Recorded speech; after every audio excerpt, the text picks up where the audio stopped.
Assalamualaikum warahmatullahi wabarakatuh. Perkenalkan kami dari kelompok satu dengan saya sendiri Raisa Atalia Bakti, nomor NPM 223510790. Kali ini kami akan mempresentasikan tugas besar SRWE dengan materi web server dan DB server.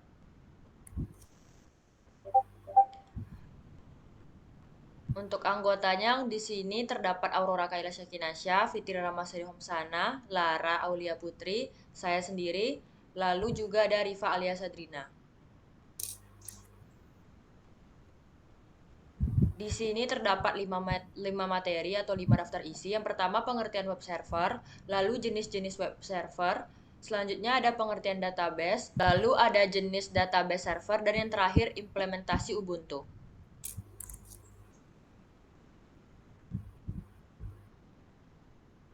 Pada slide pertama terdapat latar belakang. Sistem informasi berbasis web semakin dibutuhkan karena kemudahan akses dan pengolahan data real-time. Dua komponen utamanya, web server dan database server, berperan penting dalam menyajikan dan mengelola data. Pemahaman terhadap cara kerja, jenis, serta kelebihan dan kekurangannya sangat penting untuk membangun sistem yang cepat, aman, dan juga stabil. Selanjutnya, pengertian web server. Web server adalah perangkat lunak yang melayani permintaan dari browser atau klien dengan mengirimkan halaman web, biasanya dalam format HTML, melalui protokol HTTP atau HTTPS. Web server bekerja dengan menerima permintaan, memeriksa ketersediaan data, lalu mengirimkan halaman web atau pesan error sesuai permintaan tersebut. Kita akan masuk pada jenis-jenis web server. Di sini yang pertama terdapat Apache. Apache adalah web server gratis dan populer, mendukung PHP dan MySQL, serta mudah digunakan di berbagai sistem operasi. Lalu ada Apache Tomcat. Apache Tomcat adalah web server open source untuk Java Servlet dan GSP. Ringan, stabil, mudah dikonfigurasi, tapi belum mendukung IPv6. Selanjutnya ada web server IIS. Lakepath adalah web server ringan, cepat, dan efisien berbasis C, mendukung fast CGI, SSL atau TLS, UR routing, tapi komunitasnya kecil. Lalu web server Jigsaw. Jigsaw adalah web server Java dari W3C untuk uji coba teknologi web, berorientasi objek, fleksibel, dan mendukung HTTP. Selanjutnya akan dijelaskan oleh teman saya. Perkenalkan, saya Fitri Ramasari Homsana S, NPM 2235109. Selanjutnya saya akan menjelaskan jenis-jenis web server. Di mana di sini yang pertama ada Sun Java System Web Server. Di mana Sun Java System Web Server aman, andal, dan dukung JSP dan Java Servlet, dan mendukung reverse proxy dan fast CGI untuk scripting pihak ketiga. Lalu ada Sitami Web Server, di mana Sitami adalah web server ringan, cepat, dan multi-platform, mendukung CGI, FTP, virtual hosting, dan multi-threading.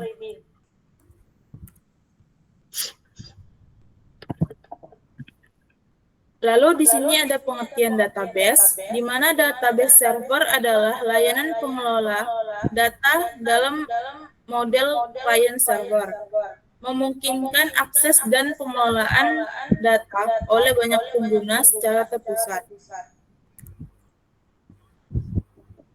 Nah, di sini ada jenis-jenis database server. Yang pertama adalah MySQL, di mana MySQL adalah sistem manajemen basis data open source yang menggunakan SQL. Dikembangkan oleh MySQL AB dan tersedia gratis maupun berbayar. Lalu ada Relation Database Management System. Ini adalah sistem database relasional open source yang cepat dan andal, digunakan untuk mengelola dan mengakses data dengan bahasa SQL. Selanjutnya ada Microsoft SQL Server, di mana Microsoft SQL Server adalah sistem database relasional buatan Microsoft, menggunakan Trans SQL dan cocok untuk skala kecil hingga besar. Selanjutnya ada DBAS. DBAS adalah DBMS awal yang populer dan menggunakan format DBF.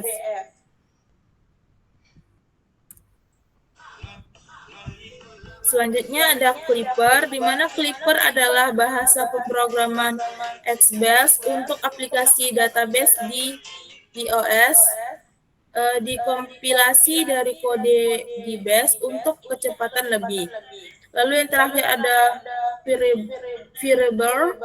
MySQL Firebird adalah database relasional open source yang cepat dan andal, digunakan untuk mengelola dan mengakses data dengan bahasa SQL. Nah, ini adalah implementasi di Ubuntu, di mana pada gambar ini terdapat terminal Ubuntu untuk menggunakan perintah apt, yaitu alat manajemen paket di sistem berbasis Debian atau seperti Ubuntu. Di sini yang pertama ada apt, adalah tools untuk mengelola paket software, yaitu install, update, upgrade, dan hapus. Lalu yang kedua ada untuk perintah seperti install, update, upgrade, remove, dan auto remove. Ini digunakan untuk mengelola software. Dan yang terakhir yaitu kesalahan terjadi saat mengetik update tanpa apt, sehingga sistem tidak mengenali perintah itu. Selanjutnya akan dijelaskan oleh teman saya. Baiklah, saya akan melanjutkan penjelasan dari teman saya. Perkenalkan, nama saya Aurora Khalila Sakinasya. Selanjutnya, di sini saya akan menjelaskan gambar terminal ini menunjukkan proses instalasi Apache 2 di sistem Ubuntu melalui terminal. Nah, di sini kami menjalankan perintah sudo apt install Apache 2 -y untuk menginstal web server Apache seperti otomatis tanpa konfirmasi tambahan -y. Kemudian, sistem membaca daftar paket, menghitung dependensi, dan mulai mengunduh serta menginstal paket-paket tambahan yang dibutuhkan seperti Apache 2-bin, Apache 2-min utils, kemudian libprl, dan lainnya. Total data yang diunduh sekitar 1,9 MB, dan tambahan ruang disknya itu yang digunakan adalah sekitar 7,7 MB. Proses instalasi berhasil di Apache 2, siap digunakan sebagai web server di sistem. Nah, selanjutnya di sini ada proses pengaturan firewall dan pengecekan alamat IP di Ubuntu melalui terminal. Nah, pengguna pertama menjalankan perintah sudo ufw allow Apache full untuk mengizinkan koneksi web server melalui firewall. Selanjutnya, saat mencoba perintah ivconfig, sistem tidak menemukannya karena belum terinstall. Maka pengguna menginstal paket nettools dengan sudo apt install nettools sehingga berhasil diinstal. Perintah ivconfig dapat dijalankan untuk menampilkan informasi jaringan termasuk alamat IP lokal seperti 192.168.100.184, netmask, broadcast, serta status koneksi jaringan dari interface ENP-OS3. Selanjutnya, di sini menunjukkan proses instalasi MariaDB server di Ubuntu melalui terminal. Nah, sini ada sudo apt install MariaDB server -y. Nah, sini sistemnya berhasil memulai proses instalasi. Ubuntu kemudian mengunduh dan memasang berbagai paket yang dibutuhkan untuk menjalankan MariaDB, seperti MariaDB Client, MariaDB Common, dan MySQL Common. Total data yang diunduh sekitar 169 MB, dan MariaDB berhasil diinstal untuk digunakan sebagai sistem manajemen basis data. Selanjutnya, sini menunjukkan proses konfigurasi awal keamanan MariaDB menggunakan perintah sudo mysql_secure_installation. Proses ini sangat penting untuk memperkuat keamanan database. Pengguna diminta memasukkan password root saat ini atau menekan Enter jika belum diatur. Lalu diberikan pilihan untuk mengatur ulang password rootnya, mengaktifkan autentikasi Unix_socket, dan menghapus user anonim. Dalam kasus ini, password root sudah terlindungi sehingga pengguna memilih untuk tidak mengubah metode autentikasi dan tidak mengatur ulang password. Password baru kemudian berhasil diatur dan tabel hak akses berhasil dimod ulang. Langkah ini bertujuan untuk mencegah akses tanpa otorisasi ke MariaDB dan memastikan instalasi lebih aman sebelum digunakan dalam lingkungan produksi.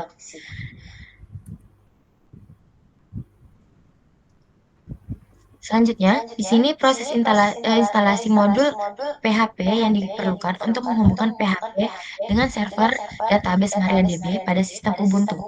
Pengguna menjalankan perintah sudo apt install php libapc2 minmod min php php min mysql min y untuk menginstal php, mode apache untuk php, serta ekstensi php min MySQL yang memungkinkan komunikasi antara skrip PHP dan database MySQL atau MariaDB. Terminal menampilkan daftar paket tambahan yang akan diinstal seperti PHP 8.1, libapace 2, minmod, min PHP 8.1, dan berbagai dependensi pendukung lainnya. Setelah semua berhasil diunduh dari repository resmi Ubuntu dan diinstal, sistem siap digunakan untuk menjalankan aplikasi web berbasis PHP yang terhubung ke database MariaDB melalui Apache. Nah, langkah ini merupakan bagian penting dari proses setiap server LAMP seperti Linux, Apache, MySQL, atau MariaDB, dan PHP. Selanjutnya akan dijelaskan oleh teman saya. Selanjutnya saya Rivalia Sadrina dengan NPM 223510410. Di sini saya akan melanjutkan penjelasan tentang implementasi DB server di Ubuntu. Nah, untuk gambar di samping ini atau kode di samping ini menunjukkan proses instalasi dan konfigurasi PHP beserta koneksi ke MariaDB pada sistem operasi Ubuntu.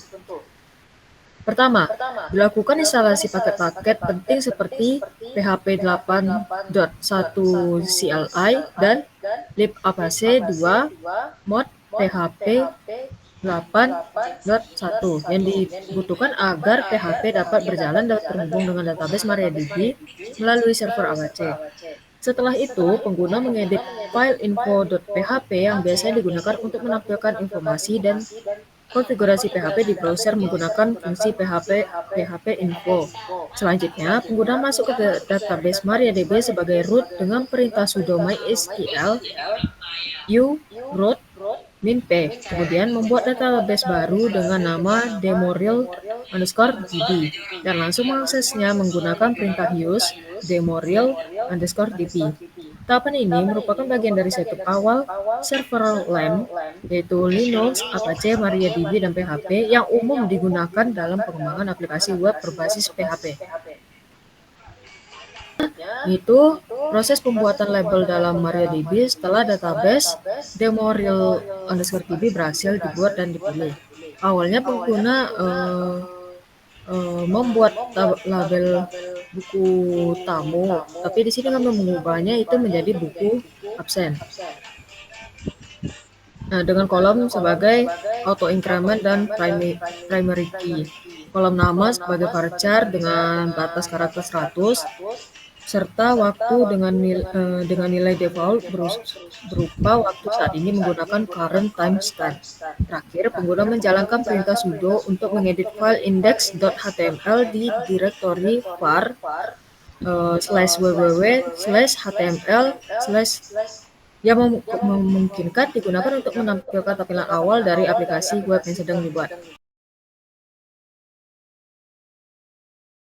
Yaitu menunjukkan tahapan akhir konfigurasi MariaDB yang melibatkan pembuatan user dan pemberian hak akses database. Setelah melakukan pengecekan koneksi ke server menggunakan perintah ping, kami membuka file index.php di direktori var /html yang tadi untuk mempersiapkan file antarmuka web. Kemudian kami masuk ke MariaDB sebagai root menggunakan perintah sudo mysql min-u root min-page. Di dalam MariaDB, database demo real _db kembali dipilih, namun pengguna membuat akun baru bernama web user dengan password 1 sampai 8 yang hanya bisa diakses dari localhost. Setelah itu, semua hak akses atau all privilege terhadap database demo_real _db diberikan kepada web user, yang berarti web user dapat melakukan operasi penuh di database tersebut. Perintah flash privilege dijalankan untuk menyegarkan dan menerapkan hak akses yang telah diberikan. Langkah ini penting untuk mengatur kredensial dan keamanan pengguna basis data sebelum sistem digunakan oleh aplikasi web. Lalu langkah selanjutnya, kami memodifikasi file index.php ini untuk membuat tampilan web servernya. File ini berguna untuk perancangan web servernya yang sederhana menggunakan bahasa pemrograman PHP dan HTML dengan tambahan CSS untuk mempercantik tampilan. Pada awal dituliskan perintah error _reporting _all dan ini _set display error yang berfungsi untuk menampilkan semua jenis pesan error selama proses pengembangan sehingga memudahkan dalam melakukan debugging. Jadi kalau misalnya nanti ada yang error, bakal muncul alertnya, yaitu dengan tulisan display error atau error reporting. Selanjutnya terdapat struktur HTML standar yang mencakup elemen head yang berisi judul halaman dan definisi gaya CSS. Gaya ini mengatur tampilan form seperti warna latar belakang, font, padding, dan tampilan tombol agar halaman terlihat rapi dan profesional. Di dalam elemen body terdapat kontainer utama menampilkan judul form absen mahasiswa. Ini adalah judul dari web yang kami buat. Setelah itu dituliskan konfigurasi koneksi ke database MySQL menggunakan objek MySQL dari PHP. Informasi koneksi mencakup host, username, password, dan nama database. Pada contoh ini, database yang digunakan bernama demoreal_db dan diakses menggunakan user root dengan password 1-8. Yang disarankan untuk diganti dengan password yang aman. Secara keseluruhan, file ini merupakan kerangka awal dari sebuah sistem absensi mahasiswa berbasis web yang masih dapat dikembangkan. Intinya bisa dilanjutkan.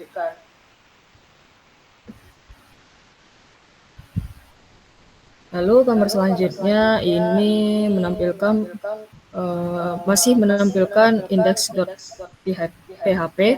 Untuk data yang diterima dalam web kami itu adalah npm dan nama, yang kemudian dibersihkan dengan fungsi real_escape_string untuk menghindari SQL injection. Selanjutnya ada validasi untuk memastikan bahwa npm terdiri dari tepat 9 titik angka, jadi tidak bisa kurang, tidak bisa lebih. Menggunakan regular expression. Jika validasi berhasil, maka data dimasukkan ke dalam tabel buku _absen dan akan ditampilkan pesan sukses. Jika gagal, akan ditampilkan pesan error dari database. Apabila npm tidak sesuai format, pengguna akan diberitahu bahwa npm harus 9 digit angka. Di bagian bawah halaman terdapat form HTML yang meminta input npm dan nama lengkap dari pengguna. Form ini memiliki atribut action bernama index.php dan metode post, yang berarti data yang diinput akan dikirim ke halaman yang sama untuk diproses. Input npm dibatasi maksimal 9 karakter memiliki placeholder sebagai contoh input. Contoh submit diberi label absen sekarang yang akan mengirim data setelah diklik. Skrip ini merupakan implementasi sederhana dari sistem pencatatan absensi berbasis web. Lalu selanjutnya akan dijelaskan oleh teman saya. Baiklah, perkenalkan saya Lara Aulia Putri, NPM 2235106880. Di sini saya akan melanjutkan presentasi dari teman saya. Di sini menampilkan kelanjutan dari file index PHP yang digunakan dalam sistem absensi berbasis web. Pada bagian ini ditambahkan fitur untuk menampilkan daftar absensi yang sudah tercatat dalam bentuk tabel HTML-nya. Tabel terdiri dari 3 kolom, yaitu NPM, nama, dan waktu absennya. Data ditarik dari database dengan menjalankan query SQL select NPM, nama, waktu, from buku underscore absen, order by waktu desk, yang akan mengambilkan semua data dari tabel buku underscore absen dan mengurutkannya berdasarkan waktu secara menurun atau paling baru di atas. Nah, jika data absen tersedia, jumlah baris lebih dari 0, maka skripnya akan melakukan iterasi menggunakan while untuk mencetakkan setiap baris data ke dalam format HTML-nya. Nilai-nilai NPM dan nama difilter menggunakan fungsi HTML special charge untuk mencegah serangan XSS atau cross-site scripting. Sedangkan nilai waktu ditampilkan apa adanya. Nah, jika tidak ada data sama sekali dalam tabel, maka akan ditampilkan baris dengan pesan belum ada absen yang menggunakan atribut callspan 3 agar mencakup ketiga kolom. Terakhir, koneksi database ditutup dengan $, tanda panah close. Seluruh proses ini dilakukan secara dinamis dengan PHP untuk memastikan tampilan daftar absennya selalu terupdate secara real time setiap kali halaman dimuat. Nah, sini terdapat hasil outputnya, di mana web server di Ubuntu berfungsi untuk menampilkan halaman absen yang kami akses melalui browser ditunjukkan dari alamat yaitu 192.168.8562/index.php. Web server menerima input dari pengguna berupa npm dan nama lengkap, lalu memproses data tersebut menggunakan bahasa pemrograman PHP. Setelah diproses, web server memberikan respon kembali ke browser dalam bentuk tampilan seperti notifikasi hijau, yaitu absen berhasil dicatat, dan memperbarui tabel absensi. Nah, database server di Ubuntu berfungsi untuk menyimpan dan mengembalikan data absensi yang dimasukkan oleh pengguna data, seperti contohnya di sini terdapat npm 22351011 dengan nama Fitri, waktu absennya 2025 bulan 06, tanggal 16, 21, 12, 39, disimpan di dalam tabel database-nya. Setelah data disimpan, database server mengirimkan data tersebut kembali ke web server untuk ditampilkan pada tabel daftar absen di halaman web. Baiklah, di sini saya akan mengimplementasi langsung untuk outputnya. Di sini saya ingin memasukkan PM-nya dengan nama di sini Laila. Terus klik button absen sekarang. Nah, di sini data absennya akan masuk ke dalam database-nya. Di sini dapat dilihat yaitu inputan barunya dengan npm 22351069 dengan nama Kaila, dan di sini terdapat waktu absennya.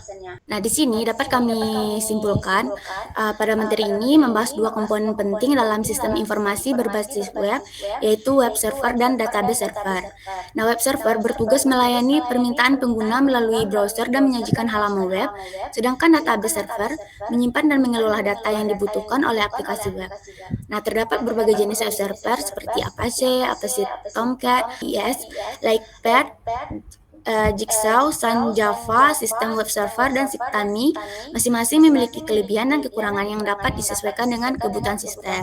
Di sini terdapat juga saran dalam pengembangan dan implementasi sistem informasi berbasis web, disarankan agar pengembangan memiliki jenis web server dan database server yang sesuai dengan kebutuhan sistem, baik dari segi performa, stabilitas, keamanan, maupun dukungan komunitas. Saran yang dapat dilakukan yaitu pemilihan komponen berdasarkan kebutuhan, peningkatan keamanan dan pemeliharaan, pengembangan kompetensi teknologi server, dan penggunaan server open source.